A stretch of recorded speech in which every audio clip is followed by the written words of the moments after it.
네, 오늘도 금요 부흥기도에 함께 참여해 주신 성도 여러분 감사합니다. 오늘도 유스코스타 준비를 위해서 특별히 중고등부 우리 선생님들과 학생들 8월 한 달 동안 집중 기도의 시간으로 이렇게 정해서 또 우리 학생들이 이렇게 와주셨습니다. 참 귀한 시간에 와주어서 감사하고 오늘 우리의 이 기도를 하나님께서 충분히 사용하셔서 큰 은혜로 임하여 주시고 또 코스타 가운데도 우리 교회 가운데도 큰 역사를 이루어 주실 줄로 믿습니다. 아멘. 네. 오늘 우리가 본문의 말씀을 읽었는데요. 하나님의 영광을 위한 기도라는 제목의 말씀으로 은혜를 나누고자 합니다. 본문의 말씀에서 예수님은 무리들에게 유대인들처럼 기도를 하지 말라고 하십니다. 왜냐하면 유대인들은 외식하는 기도를 했기 때문입니다. 외식은 위선을 말하죠. 여기서 말한 위선은 배우들처럼 연기하는 것을 말합니다. 그런데 유대인들의 기도와 이와 같았다는 것입니다. 유대인들은 이미 기도 생활을 하고 있었습니다. 아주 잘했습니다. 특히 이 바리새인이나 서기관 같은 종교 지도자 그룹은 하루에 3번 기도했는데 아침에 한 번, 오후 3시에 한 번, 저녁에도 기도를 했습니다. 기도가 하나님과 맺는 관계라고 했을 때 유대인들은 표면적으로 볼 때는 이미 하나님과 아주 좋은 관계를 맺고 있는 것처럼 보입니다. 그러나 그들의 기도는 위선적이었습니다. 사람들 앞에서 자신의 경건함을 드러내는 연기였다는 것입니다. 또한 예수님은 이방인들처럼 기도하는 사람들에 대해서도 말씀을 하셨습니다. 이방인들의 기도는 중언부언하는 기도, 반복적으로 했던 얘기를 계속해서 하면서 소원을 빌면 그 신이 그 소원을 듣고 탐복해서 그 기도를 줄 것이라고 믿는 것입니다. 자, 이들의 이러한 기도 생활, 자신의 경건함을 드러내는 연기를 하거나 아니면은 중언부언 반복적으로 했던 말을 하면서 기도를 하는 이런 생활은 하나님에 대한 잘못된 이해로부터 출발합니다. 우리가 살아가는 모든 일의 기초는 하나님에 대한 지식으로부터 출발을 합니다. 기도 역시 마찬가지죠. 하나님에 대한 올바른 지식 없이는 우리가 올바른 기도를 할 수가 없습니다. 근데 바리새인과 이방인들 두 그룹 모두 다 하나님을 잘 알지 못했던 것입니다. 그래서 그들의 기도는 자기중심적이며 보여주기식 기도가 될 수밖에 없었던 것이죠. 그러나 우리는 오늘 이 주님의 말씀을 통해서 우리가 하나님을 알 수가 있습니다. 하나님 어떤 분인지, 누구인지, 그리고 우리가 왜 기도해야 하는지, 어떻게 기도해야 하는지, 기도의 목적과 방법을 알 수 있는 것입니다. 그것이 바로 주기도문의 기도이죠. 너무나도 우리가 잘 알고 있고 외우고 있는 기도입니다. 본문의 9절부터 주님이 가르쳐 주신 기도의 방법이 시작되는데 짧은 구절이지만 이 주기도문은 정말 많은 의미를 내포하고 있습니다. 그러면 주님이 가르치신 이 기도의 내용을 살펴보겠습니다. 첫 번째로 9절에 뭐라고 말씀합니까? 하늘에 계신 우리 아버지여라고 합니다. 하늘에 계신 아버지. 하나님은 하늘에 계신 하나님이시라는 것입니다. 하나님이 하늘에 계시다는 것은 그분은 우리와 본질적으로 다르시고 또 다른 차원의 존재임을 의미하는 것이죠. 하나님은 창조주이십니다. 그래서 우주의 모든 것들을 만드신 분이세요. 자, 그러나 하나님은 누군가 만들어서 존재하는 분이 아니십니다. 하나님은 스스로 존재하시는 분이십니다. 그렇기 때문에 하나님은 이 세상에 있는 피조물들과는 달리 존재하기 위해서 누군가 다른 더 고차원적인 존재의 도움을 받을 필요가 없습니다. 그것이 하나님과 우리의 다른 점입니다. 우리는 살아가기 위해 누군가의 도움이 필요합니다. 우리보다 더 높은 차원의 존재의 보살핌이 필요하지만 하나님은 그런 분이 아닙니다. 누구의 도움도 필요 없이 존재하시고 살아 계시는 분입니다. 그분은 모든 것이 가능하시고 모든 것을 아시고 그리고 불변하시고 영원하신 분이십니다. 자신이 만드신 우주를 손안에 넣고 운행하시며 붙들고 계시는 분이십니다. 이 세상을 만드신 분이시기 때문에 하나님은 이 세상에 속해 있는 존재가 아니십니다. 그래서 그분을 부를 때 하늘에 계신 하나님이라고, 하늘에 계신 아버지라고 부르는 것이죠. 하늘에 계시다라고 하는 것은 하나님은 이 세상, 이 우주 안에 속한 존재가 아니라는 것입니다. 자, 그렇다면 우리는 여기서 무엇을 느낍니까? 그분에 대한 경외심, 두려움, 위대함입니다. 제가 한국에 있을 때 새벽 예배를 마치고 나서 교회 문을 이렇게 딱 나서면 참 해가 이렇게 올라오는 것을 이렇게 봤어요. 붉은 태양이 지평선에서 이렇게 올라오는 모습을 거의 매일 봤습니다. 그 모습을 보면 참 저는 경외심에 젖었어요. 와, 정말 너무나 멋지고 훌륭하고 아름다운 광경이다. 근데 베트남에 오니까 그거를 못 보겠더라고요. 왜냐하면 베트남에서는 새벽 예배, 새벽 기도회를 하는 중에 해가 이미 다 떠버렸어요. 그래서 밖에 나오면은 이미 해가 하늘에 떠 있어요. 그래서 밖이 환합니다. 그게 좀 아쉬운데 한국에서는 새벽 예배를 딱 마치는 시간이 되면 해가 막 떠오르는 시간이었어요. 그래서 차를 타고 집에 가거나 아니면 걸어서 갈 때 그 지평선과 구름과 태양빛이 그 경치와 함께 어우러져서 보여주는 그 장면이 참 너무 아름다웠어요. 그때 저는 정말 하나님에 대한 경외심을 느끼고 또 이런 의문이 들었습니다. 저 태양을 바라볼 때 저 태양이 지구로부터 1억 5천만 킬로미터가 떨어져 있다고 하는데 와, 저 태양은 얼마나 크고 밝으면 이 지구에서도 보일 수 있을까? 물론 요만하게 보이지만 그 먼 거리에서 어떻게 보일까? 그리고 그 태양빛이 어떻게 여기까지, 이 먼 지구까지 도달할 수 있을까? 참 신기했습니다. 그리고 이 태양빛이 너무 강하기 때문에 우리는 태양빛을 제대로 쳐다볼 수가 없습니다. 한낮에 태양빛을 만약에 시선을 고정해서 보았다가는 우리는 시력을 잃어버리고 맙니다. 그런데 하나님은 그 태양을 만드신 분이에요. 태양을 만드신 분이시기 때문에 태양보다 더 크고 위대하신 분입니다. 태양보다 더 밝고 강렬한 빛을 가지고 계신 분이세요. 그래서 우리가 태양빛을 보면 계속 바라보면 시력을 잃는 데에 그치겠지만 우리가 하나님의 영광의 빛을 보게 되면 죄인인 우리는 그 영광의 빛에 사그라져서 없어져 버릴 것입니다. 모세가 뭣도 모르고 하나님의 영광을 구했죠. 하나님이 자비를 베풀어 주셔서 그 앞에 나타나지 않으시고 그에게 뒷모습만 보여주었습니다. 그래서 모세는 하나님의 영광을 보고도 살아남을 수 있었던 것이죠. 자, 이처럼 하나님은 우리가 상상도 할 수 없이 위대하고 경이로운 분이십니다. 이 천지 만물을 보면 그분이 얼마나 위대한 분이신지, 얼마나 어미로우신 분인지 우리가 알 수 있습니다.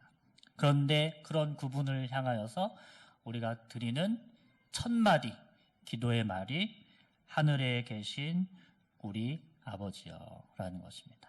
바로 하나님은 하늘에 계신 우리와는 다른 차원의 존재이신 위대한 분이시라는 것입니다.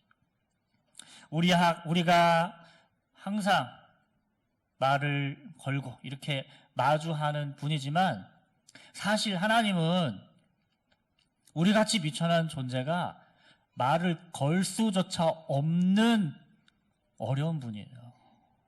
위대한 분입니다. 그런 하나님의 영광과 위엄을 인식하면서 우리가 기도의 자리에 나아가야 한다는 것입니다. 자, 두 번째로 하나님은 우리의 아버지시라는 것이. 이스라엘 역사상 예수님 이전에 하나님을 아버지라고 부른 사람은 아무도 없었습니다. 그런데 예수님은 이 주기도문에서 우리에게 이 기도를 가르쳐 주시면서 하나님을 아버지라고 부를 수 있도록 해 주셨어요. 우리가 죄인인데 어떻게 하나님을 아버지라고 부를 수 있겠습니까? 그것은 바로 예수님께서 죄인인 우리를 위해서 십자가에서 구원의 은혜를 베풀어 주셨기 때문에 우리가 거룩하여지고 하나님의 자녀가 될 수 있었던 거지. 그래서 우리들도 예수님처럼 하나님을 아버지라 부를 수 있게 된 것입니다. 이제 하나님은 우리의 아버지가 되어 주셨고 우리는 하나님의 자녀가 된 것입니다. 그래서 우리는 자녀된 입장에서 하나님께 기도할 수 있는 것이에요. 아버지와 자녀의 관계는 어떻습니까? 아버지는 자녀를 보살피고 돌보고 자녀를 인도해 줍니다. 그러므로 우리는 하나님을 아버지로 모시고 그분에게 우리의 기도의 제목을 말씀드릴 수 있고 그분에게 응답받기를 기대할 수 있는 것입니다. 그래서 기도는 위대하신 하나님과 우리가 교통할 수 있는 놀라운 특권인 것입니다. 한편으로 많은 사람들이 아버지라고 하는 이 용어를 아빠, 영어로 하면 daddy 이렇게 좀 편한 개념으로 생각하는 사람들도 있습니다. 근데 히브리어 아바라고 하는 단어는 어린 자녀가 아버지를 아빠라고 친근하게 부르는 그 단어가 아니에요. 한글 번역 성경에 보면은 예수님께서 아빠, 아버지라 부른다. 이러니까 하나님이 아빠구나 이렇게 생각을 할 수도 있는데 엄밀히 말하면 하나님은 아빠라고 부르는 게 아니라 아버지라고 부르는 겁니다. 아바라고 하는 단어는 어린이부터 성인까지 아버지를 부를 때 쓰는 단어지만 어린아이가 아빠한테 어리광 부르듯이 쓸 때 쓰는 단어가 아니라 아버지에 대하여서 존경을 담아서 예의를 차려서 쓰는 단어가 바로 아바예요. 그래서 우리는 하나님을 부를 때 아버지라고 할 때 하나님과 하이파이브를 하면서 아빠 오늘도 화이팅 이렇게 하듯이 편하게 불러서는 안 된다는 것이죠. 저희 아이들이 제가 교회 아침에 출근할 때 요즘은 방학이라 집에 있는데 소파에 앉아서 제가 이렇게 나가면은 아빠 잘 가 뭐 이럽니다. 근데 그렇게 우리가 하나님을 부를 때 편하게 대하듯이 이렇게 하는 호칭이 아니라는 것입니다. 우리는 하나님을 하나님으로서 대우해드려야 됩니다.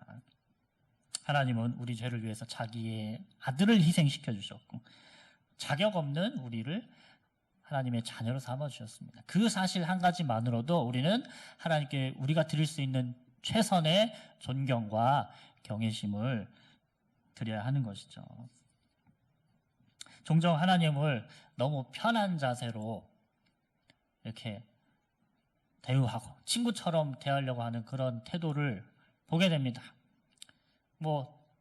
찬양 중에도 나는 주의 친구, 그래서 나는 주의 친구, I'm a friend of God, 나는 주의 친구, 나를 친구로 부르셨네 하면서 하나님 나를 친구라고 하셨는데 하나님 편한 존재 아닌가요? 이렇게 착각할 수도 있습니다. 근데 거기서 그 친구는 하나님과 맞먹으라고 친구라고 부르라고 한 것이 아니라 하나님과 동역할 수 있는 특권을 주셨다는 의미에서 친구인 것이에요.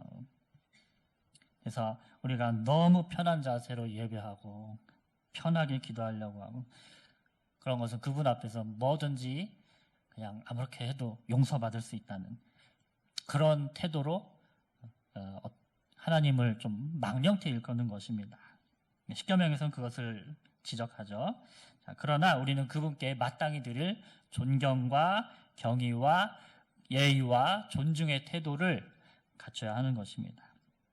그것은 그분이 무서운 아버지라서가 아니라 그분이 우리 죄를 용서하신 자비로운 분이시기 때문에 더더욱 그분 앞에서 경외심을 가지고 예의를 지켜야 하는 것입니다.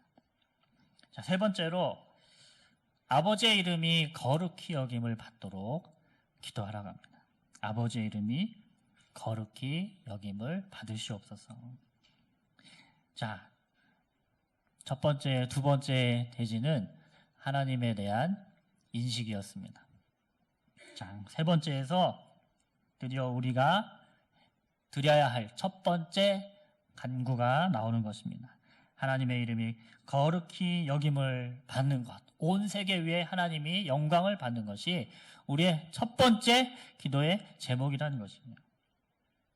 자, 아버지의 이름이 거룩히 여김을 받으소서라고 기도하기 위해서는 성경에서 말하는 거룩이라고 하는 것이 무엇인가, 거룩히 여김을 받는다라고 했는데, 그렇다면 거룩이 무엇인가, 거룩에 대한 개념부터 알아야 하겠습니다. 자, 거룩이란 하나님의 초월성, 하나님의 완전함을 말합니다. 하나님은 도덕적으로 완전하시고 또 완전히 공의이신 분이십니다. 완전한 정의이시고 완전한 선이시고 완전한 지혜이시고 완전한 진리이시고 진실이십니다. 여러분 믿으십니까? 아멘. 자, 그런데 이러한 완전함은, 이러한 거룩은 이 세상에서 찾아볼 수 있습니까? 없습니다. 네, 없어요. 그래서 하나님은 이 세상에 속하지 않으시고 세상과 구별된 분입니다. 그래서 거룩의 또 다른 의미는 이 세상과 구별되어 있다는 그런 의미가 있습니다. 선지자 이사야가 부름을 받을 때 하나님의 환상을 보았습니다. 그때 6날개 달린 천사들이 거룩하다 거룩하다 거룩하다 만군의 여호와여 그의 영광이 온 땅에 충만하도다 라고 외쳤습니다.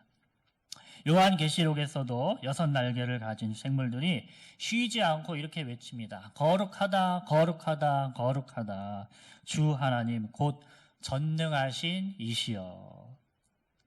하늘에 속한 신령한 존재들, 이 천사와 같은 존재들은 하나님의 거룩하심을 알았습니다. 그리고 밤새 쉬지 않고 그분의 거룩하심을 찬양했습니다. 거룩하다 거룩하다 거룩하다. 자, 우리 또한 거룩하신 하나님의 이름을 알고 그 거룩한 이름에 합당한 찬양과 영광과 존귀를 그분에게 먼저 올려드려야 한다는 것입니다. 기도할 때. 그래서 우리가 기도할 때 제일 처음 하나님께 간구해야 할 내용은 아버지의 이름이 거룩히 여김을 받도록 온 땅 위에 그분이 그 이름에 합당한 찬양과 존귀와 영광을 받고 우리뿐만 아니라 온 땅과 땅 위에 모든 백성들, 온 우주로부터 그분이 받으셔야 할 합당한 영광을 받으시기를 위해서 기도하는 것입니다. 그렇다면 생각해 봅시다. 우리의 기도 제목은 얼마나 하나님의 거룩하심과 그 영광에 초점이 맞춰져 있습니까? 제가 우리 교회에 오기 전에도 계속 청년들 대상으로 사역을 했었습니다. 청년들에게 기도 제목을 이제 물어보죠. 그러면은 1순위, 2순위를 다투는 게 배우자를 위한 기도. 그 두 번째가 학업과 진로를 위한 기도 제목이에요. 그 두 가지 기도, 배우자를 위한 기도, 진로를 위한 기도와 뭐 학업을 위한 그것이 청년 시기에 가장 이슈가 되는 이 두 가지이기 때문에 그렇죠. 그래서 이 그들의 기도 제목을 들으면 정말 이 삶에 대한 그들의 열망이 느껴집니다. 목사님, 저도 저희 언니가 뭐 좋은 남편을 만나가지고 참 행복하게 사는데 저도 참 저런 좋은 남편 만나서 행복하게 살고 싶어요. 저 공부한 만큼 이 시험 성적이 잘 나왔으면 좋겠습니다. 자격증을 꼭 따야 됩니다. 좋은 곳으로 이직을 하면 좋겠습니다. 참 그들의 삶에 대한 그런 참 소망과 열망이 느껴집니다. 물론 우리가 자기의 미래를 놓고 또 이런 현재에 있는 여러 가지 문제를 놓고 기도할 수 있습니다. 그리고 그것들을 위해서 기도하는 거 아주 중요한 일입니다. 주기도문의 후반부에서도 보면은 하나님을 위한 기도뿐만 아니라 우리 자신을 위한 기도의 제목들이 등장을 해요. 그러나 그 전에 우리가 먼저 초점을 맞추어야 할 대상이 있습니다. 바로 하나님이시죠. 모든 기도는 기본적으로 하나님의 영광을 위한 기도가 되어야 합니다. 하나님의 이름이 거룩히 여김을 받도록 나를 포함한 더 많은 사람들이 그분의 거룩한 이름을 알고 그분의 그 거룩함을 위하여서 기도하도록 더 많은 사람들이 하나님께 영광을 돌리며 그분의 이름을 부르게 되기를 기도해야 하는 것이죠. 자, 그러므로 우리의 기도의 목적은 내 삶의 부여와 성공이나 내 문제 해결이 첫 번째가 아니라 하나님의 이름이 거룩히 여김을 받는 것입니다. 여러분, 이 세상을 보십시오. 지금 이 세상 혼란스럽고 타락하고 그리고 우리 마음을 어렵게 하는 일들이 계속해서 발생하고 있습니다. 우리 청소년들 지금 우리 예배 자리 함께 하고 있는데 이 청소년들은 우리 학생들은 지금 세상이 원래 이런 줄 알 거예요. 그런데 우리 조국 대한민국이 20년 전만 해도 이런 일들이 일어나지 않았습니다. 묻지마 살인, 마약, 그리고 동성애 이런 일들이 지금 사회 전반에 퍼지고 있는데 예전에 이러지 않았잖아요. 그렇잖아요. 한 10년, 짧게는 10년, 한 20년 전만 해도 우리 사회가 이렇게까지 망가지진 않았었습니다. 자, 그런데 앞으로는 소돔과 고모라와 같은 그런 상황들이 우리가 사는 시대에 계속해서 펼쳐질 것입니다. 그렇다면 이런 때에 무엇으로 이 더럽혀진 세상 속에서 하나님의 거룩한 이름을 우리가 높일 수 있겠습니까? 우리의 지식과 지혜와 명철로 될 수 없는 것입니다. 우리의 꿇은 무릎으로만 가능한 것입니다. 땅에 떨어진 하나님의 이름을 다시 우리가 그 하늘 위에 영광스럽게 올려드릴 수 있는 것은 우리의 꿇은 무릎과 겸손한 마음으로 하나님께 아뢰는 기도로만 가능한 것입니다. 여러분은 여러분의 이름이 무시당하고 경멸당하고 뭔가 오해를 받아서 모함을 받아서 가슴 아팠던 적이 있습니까? 여러분의 이름이 다른 사람에 의해서 더럽혀진 것 때문에 멸시를 받은 것 때문에 가슴이 아픈 적이 있으십니까? 아마 있으실 거예요. 그거 작게. 그때 어떻습니까? 정말 속이 쓰라리고 마음이 아팠을 것입니다. 그렇다면 제가 한 번 더 여러분 묻습니다.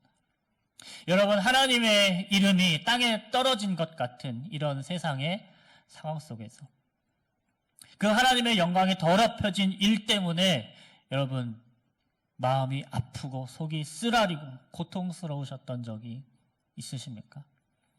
내 이름에 내 명예가 실추된 것 때문에 내가 그렇게 아프고 고통스러워했던 것만큼 하나님의 명예가 더럽혀진 것 때문에 여러분 그렇게 마음이 아프고 슬프고 그 마음이 쓰라린 적이 있으셨습니까?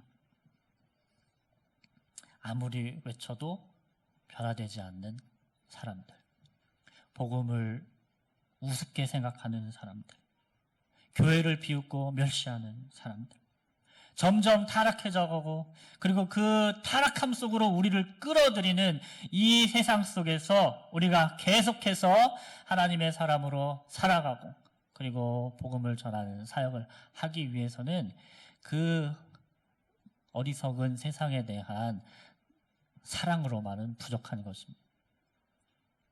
하나님의 영광을 위해서 내가 살아가겠다라. 하나님의 이름이 높임 받기를 원하는 그 열망이 우리에게 필요한 것입니다. 여러분에게 한 가지 이야기를 들려드리고 오늘 설교를 마치도록 하겠습니다. 다윗 왕은 이스라엘에서 가장 위대한 왕으로 칭송받는 왕이죠. 그러나 제가 그의 행적을 성경에서 읽었을 때 이 다윗 왕은 참 흠이 많은 사람이었습니다. 그가 사무엘에게 어린 나이에 기름 부음을 받고 또 골리앗을 쓰러뜨릴 때까지는 굉장한 의인인 것처럼 보입니다. 그러나 그가 사울에게 쫓기던 청년 시절 이후에 왕이 되고 그때부터 그의 삶은 실수의 연속입니다. 잘 보니까 다윗은 이 권모술수와 정치적 능력이 남달랐던 사람입니다. 굉장히 정치적인 사람이었습니다. 자, 그것은 즉 그는 100% 하나님을 신뢰하는 사람이 아니었다는 말이 됩니다. 사실 그가 또 여러 가지 죄들을 지었는데 간음, 살인, 거짓말 이런 그의 모습을 지켜보면 그가 그 전에 버림받은 왕 사울과 본질적으로 뭐가 다른지 모른다 하는 생각이 들 정도입니다. 그러나 그가 사울과 명확히 다른 점이 있습니다. 자, 그리고 그것이 하나님께서 그를 사용하시는 이유였습니다. 그는 자신이 왕이 되고 나서 자신은 백향목으로 지은 궁궐에서 살지만 하나님의 언약궤는 천막에 머물러 있는 것을 아주 슬퍼했습니다. 자, 그에게는 그래도 하나님의 그 이름을 높이고자 하는 열망이 있었던 것이죠. 이 열망은 그가 왕이 되고서 가진 것이 아니라 그가 아주 어린 시절부터 가졌던 열망이었습니다. 소년 시절에 아버지의 심부름으로 블레셋과의 이 전쟁이 벌어지는 전장으로 갑니다. 40일 밤낮으로 거인 골리앗이 나와서 이스라엘을 모욕하고 있었습니다. 하나님의 이름을 더럽혔습니다. 그러나 누구도 그 앞에 나가서 그를 대적하지 못했습니다. 두렵기 때문에 벌벌 떨기만 했죠. 그러나 소년 다윗이 그 앞에 나가 말하는 것입니다. 이 할례 받지 않은 블레셋 사람이 누구에게 살아계시는 하나님의 군대를 모욕하겠느냐. 그에게는 비록 어린 나이였지만 하나님의 이름을 높이려는 열망이 있었습니다. 그리고 싸웠습니다. 지금 우리들에게도 우리가 도저히 이길 수 없는 골리앗이 존재하고 있는 것입니다. 하나님의 이름을 모욕하며 그분의 왕국을 무너뜨리려고 하는 세력들이 있습니다. 우리는 그것들을 쳐 부수고 하나님의 이름을 다시 드높여야 합니다. 그렇게 하기 위해서는 우리의 명철과 지식과 지혜로 할 수 있는 것이 아니라 오직 꿇은 무릎으로 가능한 것입니다. 오직 기도로 가능한 것이죠. 그러므로 사랑하는 여러분, 오늘 이 시간 하나님의 영광을 위해서 기도하시기를 바랍니다. 아멘. 우리 자신의 영광을 위해서가 아니라 하나님의 영광을 위해서 그분의 이름이 거룩히 여김을 받도록 우리가 어떤 기도를 하든지 우리의 문제를 놓고 어려움을 놓고 기도할 수 있습니다. 그러나 그 기도의 궁극적인 목표는 바로 하나님의 영광인 것입니다. 그 기도를 통해 하나님의 이름이 거룩히 여김을 받으시도록 우리가 같이 기도하시기를 바랍니다. 기도의 안일한 사람이 되지 맙시다. 우리가 하나님께 영광 돌리는 길은 바로 기도에 있습니다. 아멘.